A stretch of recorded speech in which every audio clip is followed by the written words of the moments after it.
The early days of June 2025 witnessed a dramatic escalation in the ongoing conflict between Ukraine and Russia, marked by an unprecedented long-range drone offensive deep into Russian territory. Ukrainian security services, the SBU, codenamed this audacious mission Spider's Web, a fitting moniker for an operation of such intricate planning and widespread impact.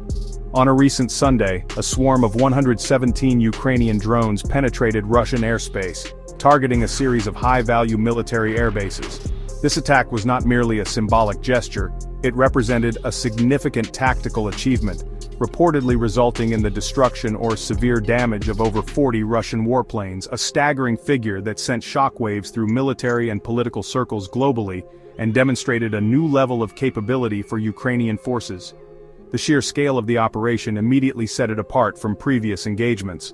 While drone warfare has become a defining feature of this conflict, the coordination of such a large number of unmanned aerial vehicles across vast distances, penetrating sophisticated air defense networks, highlights a remarkable leap in Ukrainian operational capacity. The targets were not indiscriminate.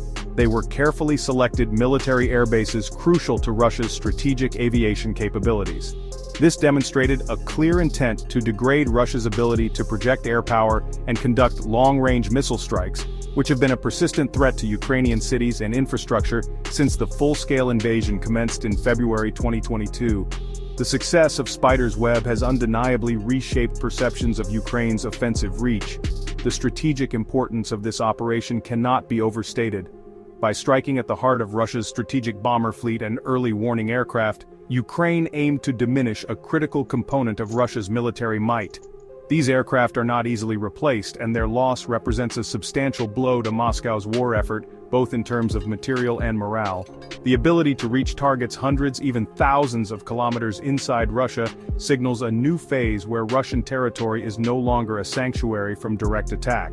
This development carries profound implications for the future conduct of the war, potentially forcing Russia to rethink its air defense posture and the dispersal of its valuable aerial assets, thereby stretching its resources even further. The immediate aftermath of the strikes saw a flurry of claims and counterclaims, but the underlying narrative pointed towards a significant Ukrainian success. The codename Spider's Web itself suggests a complex, interconnected plan designed to ensnare and neutralize key Russian assets. For Ukraine, this operation serves as a powerful statement of resilience and ingenuity, showcasing its ability to innovate and adapt its military strategies in the face of a numerically superior adversary. It underscores the evolving nature of modern warfare, where relatively inexpensive drone technology can be leveraged to inflict substantial damage on conventional military power, challenging long-held assumptions about military dominance and the security of rear-area installations. The execution of Operation Spider's Web was the culmination of meticulous planning that, according to SBU sources, spanned an astonishing 18 months. This lengthy preparation period underscores the complexity and ambition of the mission, involving intricate intelligence gathering, logistical arrangements, and the development of novel infiltration and launch tactics. The SBU's patience and dedication to this long-term project highlight a strategic commitment to striking significant blows against Russia's military infrastructure. The very idea of embedding operational cells deep within Russian territory to facilitate such an attack speaks volumes about the sophistication and daring of Ukraine's security services, pushing the boundaries of covert warfare in this protracted conflict. A key element of the operation's success lay in the ingenious method used to deploy the FPV, first-person view drones.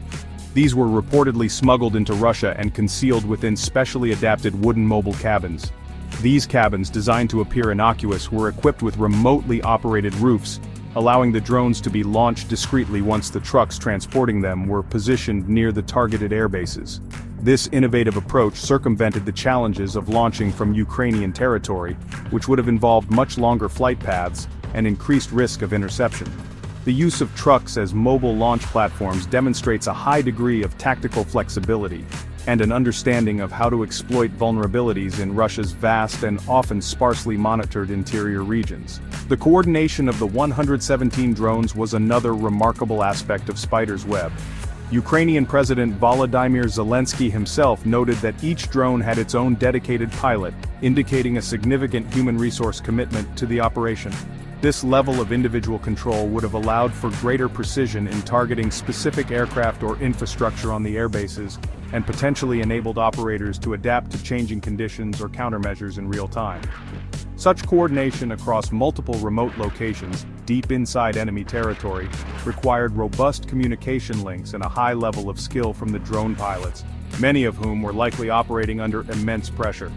The successful orchestration of this complex swarm attack marks a significant milestone in the tactical application of drone technology. Furthermore, President Zelensky revealed a particularly audacious detail regarding the operations command structure on Russian soil. He claimed that the Ukrainian operational office was situated right next to the FSB of Russia in one of their regions. This bold assertion, if accurate, points to an extraordinary level of infiltration and counterintelligence prowess. After the drones were launched at the right time, all personnel involved in the operation on Russian territory were reportedly safely led away from Russia. This successful exfiltration of operatives following such a high-profile attack would represent a significant intelligence victory for Ukraine, adding another layer to Russia's embarrassment and security concerns stemming from this far-reaching and impactful operation. The Spider's Web operation was not a random assault. It specifically targeted 4 key Russian airbases, chosen for their strategic value and the types of aircraft stationed there. According to SBU sources, these bases were Belaya in the Irkutsk Oblast of Siberia, a significant distance from Ukraine, Olenya in the Murmansk Oblast, located in Russia's extreme northwest near the Finnish border, Dyagilevo in the central Ryazan Oblast, southeast of Moscow, and Ivanovo, also in central Russia, in the Ivanovo Oblast. The geographical spread of these targets demonstrates the extensive reach of the Ukrainian operation, striking deep into regions previously considered safe from direct attack, forcing Russia to contend with threats across its vast territory. Among the more than 40 Russian warplanes reportedly destroyed or damaged were some of Russia's most potent aerial assets. These included strategic nuclear-capable bombers such as the Tupolev Tu-95, NATO reporting name bear, and the Tupolev Tu-22 M3, backfire. These aircraft are crucial for Russia's long-range strike capabilities and form a key part of its nuclear deterrent. Additionally, the SBU reported hits on A-50 mainstay airborne early warning and control, AEW and C aircraft. The loss of A-50S is particularly damaging, as these eyes in the sky are vital for coordinating air operations and detecting incoming threats, and Russia possesses only a limited fleet of these sophisticated platforms, making each loss keenly felt. The SBU provided a startling assessment of the impact on Russia's strategic aviation, claiming that the operation successfully struck 34% of Russia's strategic cruise missile carriers. If this figure is accurate, it represents a devastating blow to Russia's ability to launch long-range conventional cruise missile attacks against Ukraine, which have been a hallmark of its campaign. The estimated financial cost of the damage inflicted was equally staggering, with the SBU placing the figure at approximately $7 billion, around £5.5 billion. This financial toll, coupled with the loss of irreplaceable strategic assets and experienced air crews, compounds the military setback for Moscow, presenting a significant challenge for its defense budget and rearmament efforts.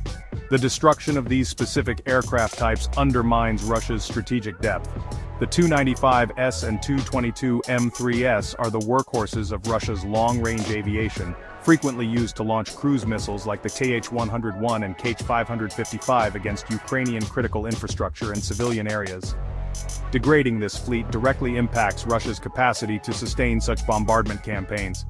The loss of A-50S further blinds the Russian military, making its remaining air assets more vulnerable and its offensive operations less effective. The meticulous selection of these high-value targets within Spider's Web underscores a sophisticated Ukrainian strategy aimed at systematically weakening Russia's core military capabilities rather than just achieving symbolic victories. In the wake of the Spider's Web operation, Ukrainian officials were quick to laud its success. President Volodymyr Zelensky publicly congratulated the head of the SBU, Vasyl Malyuk, on what he described as an absolutely brilliant result. Such high-level praise underscores the significance attached to the mission within Ukraine, both as a military achievement and a morale booster for a nation enduring a prolonged and brutal conflict. The details shared by Ukrainian sources, including the elaborate planning and the successful exfiltration of operatives, painted a picture of a highly competent and daring intelligence service capable of projecting power deep within enemy lines, challenging the narrative of Russian invincibility on its own soil. Conversely, Russia's official response was one of condemnation and downplaying the extent of the damage. The Russian Defense Ministry labeled the Ukrainian drone attacks a terrorist act, a term frequently employed by Moscow to describe actions targeting its territory or military. It claimed that attacks were repelled on military air bases in the Ivanovo, Ryazan and Amur regions. Notably, the Amur region was not mentioned by the SBU as a target. However, the ministry did admit that in the Murmansk and Irkutsk regions, several aircraft caught fire after drones were launched from nearby areas.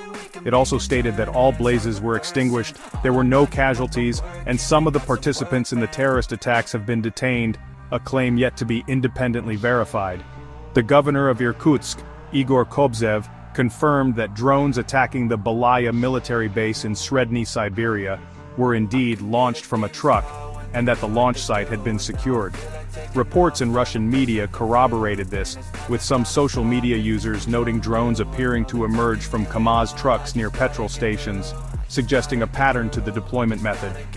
These admissions, though partial, lend credence to the Ukrainian account of how the attacks were executed.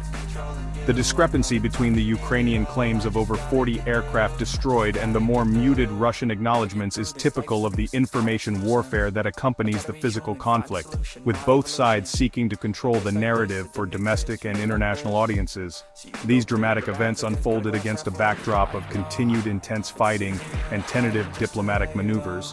Concurrently with the Ukrainian drone strikes, Russian forces launched a massive overnight attack on Ukraine involving 472 drones and 7 ballistic and cruise missiles, of which Ukraine claimed to have neutralized 385. Tragically, a separate Russian missile strike on a Ukrainian training center resulted in the deaths of 12 military personnel and injured over 60, leading to the resignation of Ukraine's head of land forces. As these exchanges occurred, negotiators from both Russia and Ukraine were reportedly heading to Istanbul for a second round of peace talks, though expectations for any breakthrough remained exceedingly low, given the escalating military actions and the entrenched positions of both sides in this devastating war.